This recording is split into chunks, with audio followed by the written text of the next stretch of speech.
I just found the Kindle to be just uncomfortable to use after having used the Touch.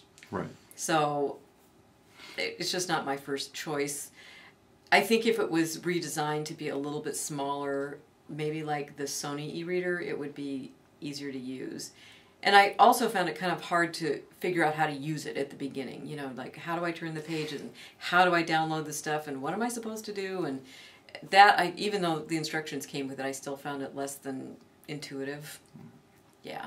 The Kindle, it was nice that the iTouch was a touch screen, and not so much on the Kindle. I mean, you could, you had to maneuver the buttons to go through all of the books and pages and things like that. So that was one thing. It would be nice if it was like, if it was a touch screen like the Touch. I did not like the fact that you had to click buttons to turn the pages. I thought that the size of it was pretty good, but I didn't like the keyboard at the bottom of the screen. And I don't know, it just felt awkward. I didn't know why until our last meeting that the battery would go really fast on the Kindle. And so it was kind of frustrating to always have to constantly charge it.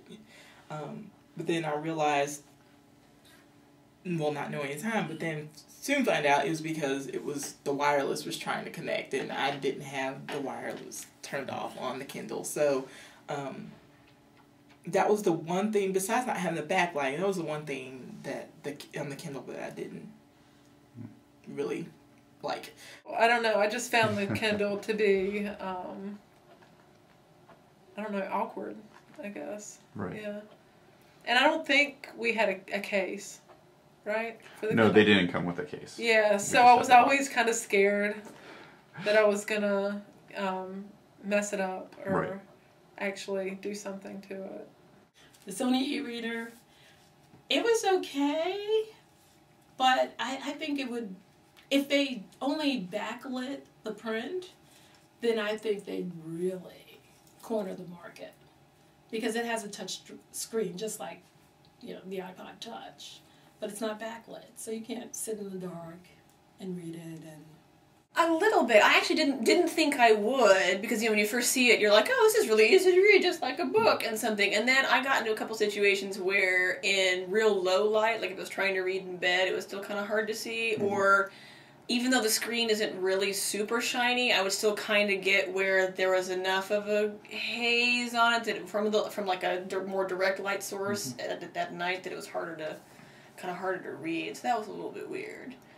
I did take the Sony eReader when I went to North Carolina for Christmas. And I had to separate it and put it with my netbook in a separate tray. TSA requested that I do that. The Touch remained in my purse with my phone.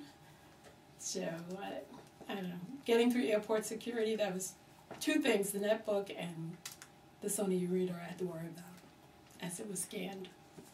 I mean, I'm intrigued in a way by the idea of the iPad, just because it's got the features of the Touch and it's a larger display. Right. Like I said, I really haven't used the Sony Reader very much yet. I played with it a little bit, but I haven't started really reading. So portability is important, though, when I'm using these devices. That's the nice thing about the Touch. You can be standing in line, you can be reading, and it's just really convenient. Although I'm sure you could do it with the others too, but you know, if you're not a big handbag or, you know, that kind of person, it's like, where do I put this? You know.